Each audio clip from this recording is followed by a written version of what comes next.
So let's get going with stretching today. Start right foot forward, left foot back. We always start the same way. You guys know what to expect.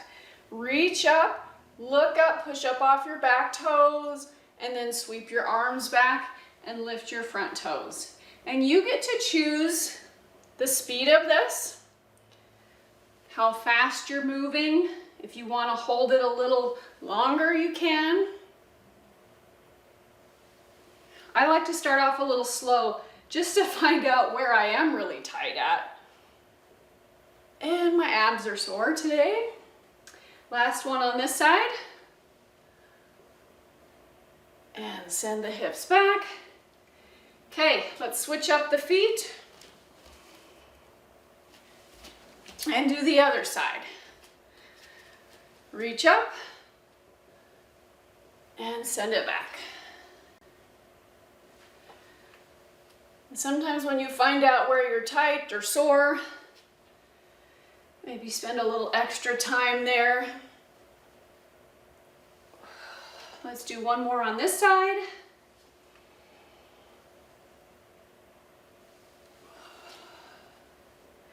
Okay, a little more movement to warm up before we get into some deeper stretching. So let's go feet together, arms out in front. We're going to step left, reach left. This one's probably familiar with you guys too. The reason why we do this one is it warms up the hips really well. And then by rotating the upper body, we get some rotation in the spine, warm up the shoulders. Let's do two more. And last one. Okay, other side. Step right, reach right.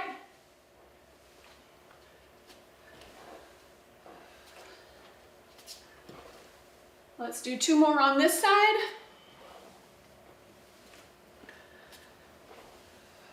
Come back to the center. Release the arms. We're going to do some big arm circles. Right here. Oh, my pecs are sore too. We're going to stretch the pecs today as well. Just for me, go the other direction. And other arm.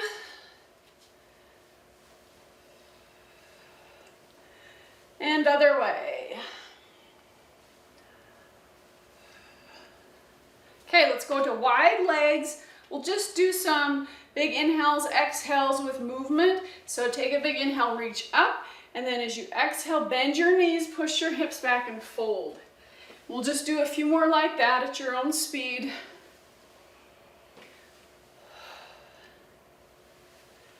Again, just to get hips, arms, just get everything awake. Last one here. Okay, now bring the hands down onto right above your knees. So we're keeping wide feet, but maybe even your feet out so they're parallel, because we have a tendency to turn our toes out when we do this.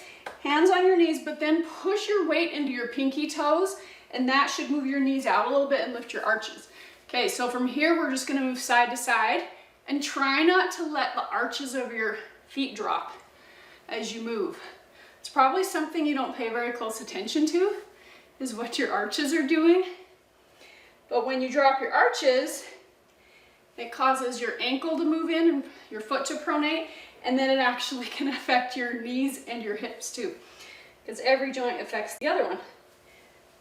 Last round here, each side.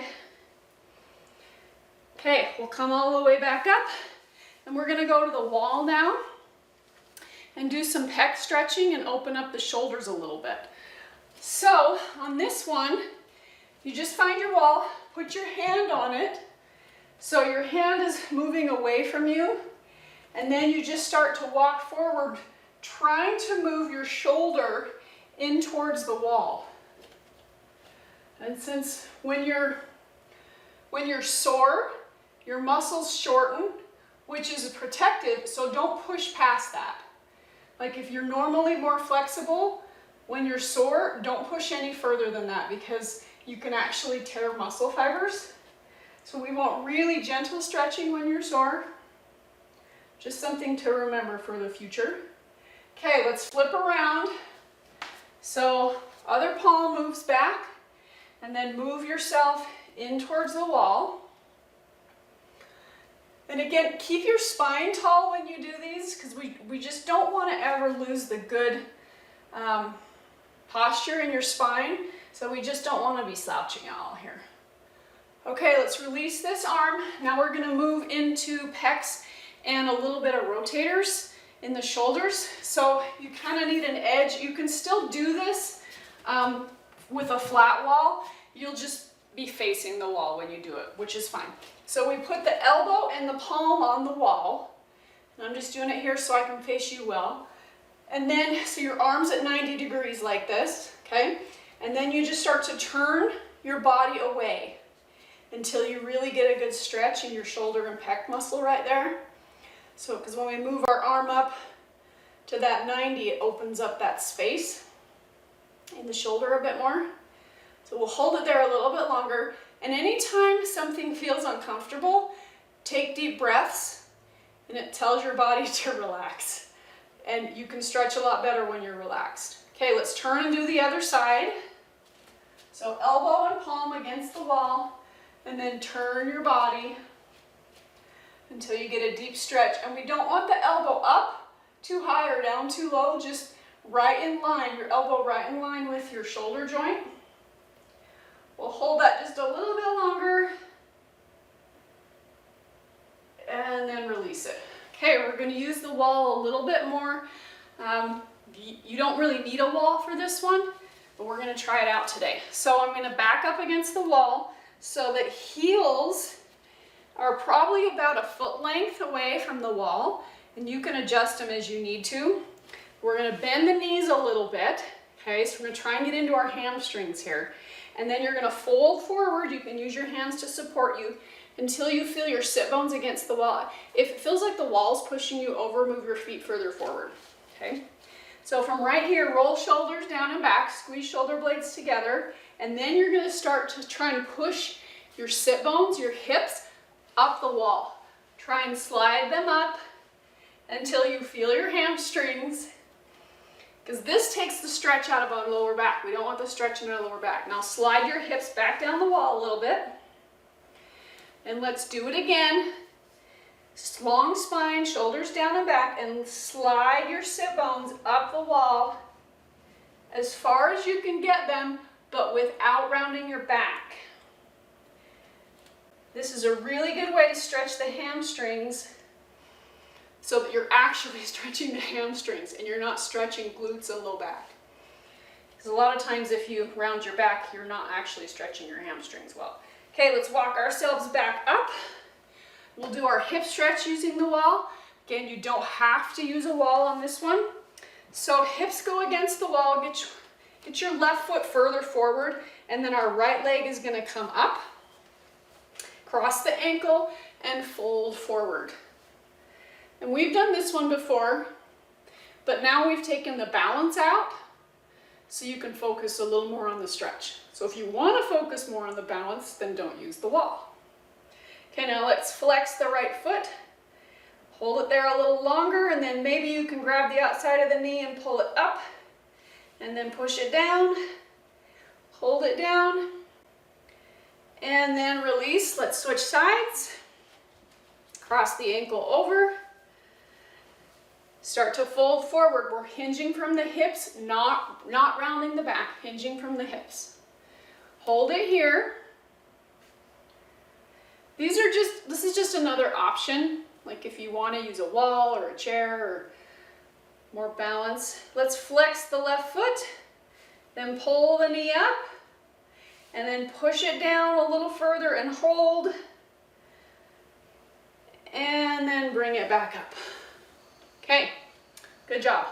So our next one, this is going to be our last one, and this one is a little bit of balance. You have two ways to do it. Actually, I'm just going to tell you one way so I don't confuse you. So we're going to have shoulder against the wall, or close to the wall, and then the foot that's closest to the wall is going to stay down. Put your outside hand on your hip, and then we reach forward into like a teeter-totter position. You can use the wall for balance, but what we're trying to do is get this back leg really lifted, and then if you want, you can rotate the hips open, which will say hello to the inner thigh, But you don't have to do the rotating hips. If you can get your foot really high, I can't get my foot any higher. I have a wall hanging in the way. And then we'll come back to hips parallel to the ground, lift the heel higher, and then stand up and switch sides. You don't have to use a wall for this one. It just requires a lot more balance to not use a wall. You can hold on to a chair though too. Okay, let's do the other side. Long spine, hinge from the hip. Use the wall if you'd like. Lift the back heel. And then if you want, rotate the hips open. And then we'll rotate the hips back towards the floor. Keep the heel high. And then stand all the way up. Okay, shake it all out. We did some new stuff today. Let's bring hands together and we'll do quick forearms before we finish up. So hands together, point your fingers at your chest, and then pull your hands away from your body and then drop your shoulders down. Push your shoulder blades into your back pockets. Okay, let's hold there a little longer. And then release and make fists, and then spread the fingers open and close. These are our typing stretches. Then bring your hands and point your fingers down. Put the backs of your hands together. Point your fingers at your chest. Push your shoulders down and move your hands away a little bit. And then open and close. And then shake out the hands. And you guys are all done. Thanks for joining today.